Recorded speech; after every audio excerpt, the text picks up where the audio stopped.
को बैंड बजाना अच्छे से जानते हैं। क्यों? क्योंकि हम नियम कानून के हिसाब से चलने वाले लोग हैं और ये नियम को उल्लंघन करके चलने वाले लोग हैं।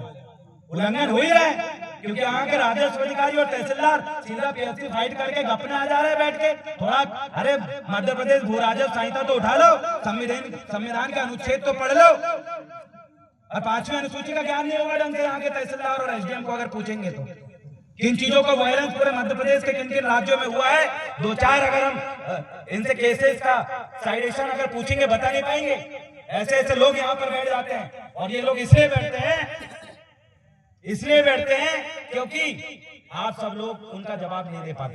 सम्मानित साथियों, घुघरी मुख्यालय में जो प्रकाश पाठक अधिवक्ता, इसमें क्या लिखा भैया, गरीब आदिवासी महिला की जमीन में कब्जा कर गरीब महिला को परेशान किया जा रहा है।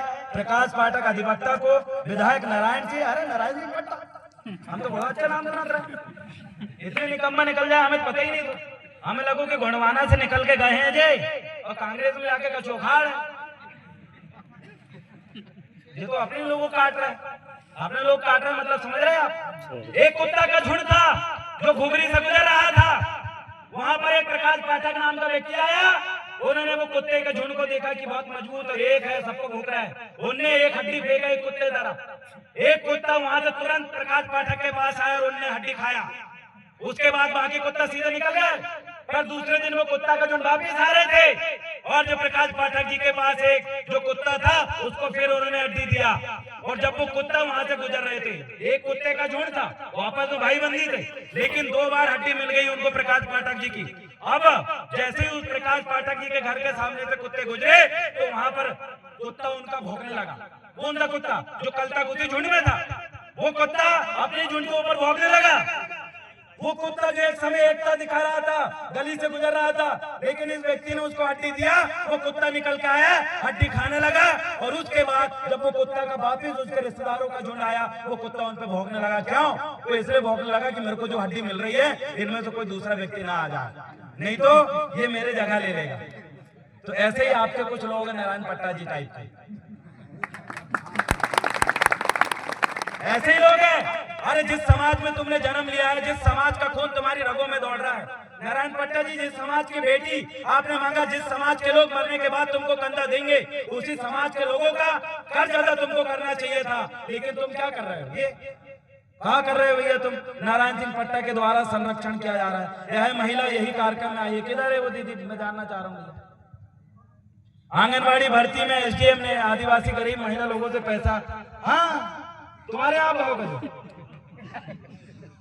अरे आंगनबाड़ी कार्यकर्ता वाला, अरे हमने तो खूब कुटवाया जो पैसा मांगे ले गए थे। हमारे यहाँ की एक उम्र नाला चौकी है, वहां पर एक मार्को साहब है पदस्थ, सूचना दे दिए कि एक अधिकारी आंगनबाड़ी वाली महिला से वसूली के लिए आ रहा है और इन लोग 1.5 लाख रुपए की डिमांड कर रहे हैं। तो एक जगह तो उसकी पिटाई हुई और पुलिस ने उसको पकड़ा कि पैसा मांगना है, सभी ने घेर लिए। दूसरी जगह एक और महिला बाल विकास अधिकारी आई थी, उसको तो रंगे हाथों पकड़ा दिए। 4 लोगों को लोकायुक्त के हवाले किए, क्योंकि आप लोग नहीं कर रहे हैं इसलिए इनका भाव बढ़ रहा है। जब लपेटे में आएंगे इनकी पूरी हेकड़ी निकल जाएगी। ये देखिए भाई, समझ में नहीं आ रहा है ये अपने प्रकाश पाठक जी, इतना मत करिए पाठक साहब। इस देश के आदिवासी लोग हैं, इस देश के मूल मालिक हैं। अगर आप ऐसे परेशान करोगे तो याद रखिएगा, एट्रोसिटी एक्ट भले ही कमजोर हुआ है लेकिन आदिवासी कमजोर नहीं हुआ। आप ही को परेशान कर रहे हैं। ऊपर आइए, क्यों परेशान कर रहे हैं? थोड़ा बताइए, आपका क्या नाम है? पहले की जगह मतलब 50 साल ऊपर से कब्जा करे, खेत रहे उसकी भी, उसमें जब करे कब्जा हमारी सास, वो उसको अभी छुड़ा रहे हैं। 50 साल पहले से कब्जा था? पहले से कब्जा। अच्छा, यहाँ पर 2023 में ड्रोन सर्वे हुआ था कि नहीं? अरे कानून नियम कानून जानना रहेगा नहीं, यहाँ के तहसीलदार समझ में नहीं आवे यार कछु। देखिए 2023 में एक ड्रोन सर्वे हुआ था, उसमें देखे हैं कि किन किन की जमीन कौन कौन व्यक्ति काबिज है और उसके हिसाब से उनको उसका पट्टा दिया गया है। यही हो रहा है 5वें यहाँ के विधायक कौन है भैया? ये घूम फिर के गोबर में गिरने का काम क्यों कर रहे हैं? नारायण पट्टा जी थोड़ा बहुत शर्म करो, शर्म करो। राहुल गांधी जी से थोड़ा बहुत सीख लो। वो उधर बोल रहे हैं कि आदिवासियों के ऊपर अन्याय नहीं होगा, आदिवासियों का हम शोषण नहीं होने देंगे। यहाँ तो नहीं का एक आदिवासी विधायक आदिवासियों का शोषण कर रहा है। इसलिए भाजपा के लोग मजा मारते हैं, पता है तुमको। इसलिए यहाँ पर से फग्गन सिंह कुलस्ते जी जैसे नेता बने, क्योंकि नारायण पट्टा जैसे लोग यहाँ पर है। मतलब थोड़ी बहुत शर्म नाम की चीजें नहीं, नियम कानून तो बच्चों ही नहीं है। 5वें अनुसूचित क्षेत्र, इसका मतलब इतनी ज्यादा बैंड मत बजाओ भैया। मध्य प्रदेश भू राजस्व संहिता यहाँ पर भी लागू होती है। अगर नहीं हो रही है ना, हम गांव में बैरिकेड लगा देते, साफ लिख देते 5वां अनुसूचित क्षेत्र है, लगातार राजस्व विभाग के द्वारा परेशान किया जा रहा है। इसलिए गांव के लोग एक मत होकर एक प्रस्ताव पारित करते हैं और हमारे गांव में राजस्व से लेकर वन विभाग और पुलिस अधिकारियों का घोषणा माना करते हैं। अगर आप इसका उल्लंघन कर रहे हैं तो आइए बुझ जाइए, उस प्रस्ताव को लेकर हम हाई कोर्ट में चुनौती देंगे, फिर बताना क्या। ये चीजें बहुत गलत हो रही है आप लोगों के साथ, खुलेआम उल्लंघन है कानूनों का। अभी जमीन किसके कब्जे में है? अभी तो हमारे कब्जे में है। और ये रुदाई उदाई करत रही लड़की, तो उसको मारा भी था, कमर में कुल्हाड़ी छोड़ा। अच्छा भैया, एफआईआर दर्ज हुई कि नहीं उसकी? एफआईआर हुई, बताओ। गिरफ्तारी हुई उसमें?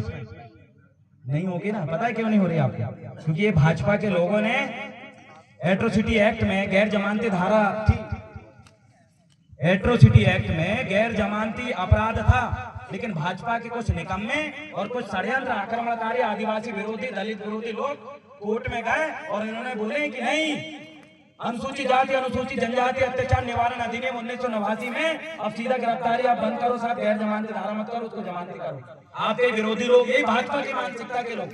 कौन सी मानसिकता के? वही चीफ जस्टिस ऑफ इंडिया गवाई साहब जिनको ऊपर एक ने जूता फेंका ना, उसी मानसिकता के लोगों ने एट्रोसिटी एक्ट कमजोर किया, आप ही को मारे थे काम, तुरंत गिरफ्तारी होती, पता है, लेकिन क्यों नहीं हुई? इसका जिम्मेदार ये भाजपा और आरएसएस मानसिकता के लोग हैं। हमने किसी का कुछ नहीं बिगाड़ा, लेकिन ये लोग लगातार आपका और हमारा सब कुछ बिगाड़ने के लिए इस तरीके का कुकर्म करते हैं, और आप सब लोगों को इस बारे में जानकारी नहीं है। उसके बाद उन्होंने परेशान किया आपको।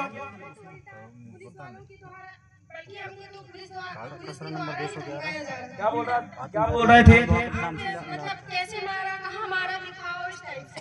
कौन पूछ रहे थे? अरे महिला पूछ रही थी, पुरुष पूछ रहे थे? देख रहे हैं ये नियम कानून।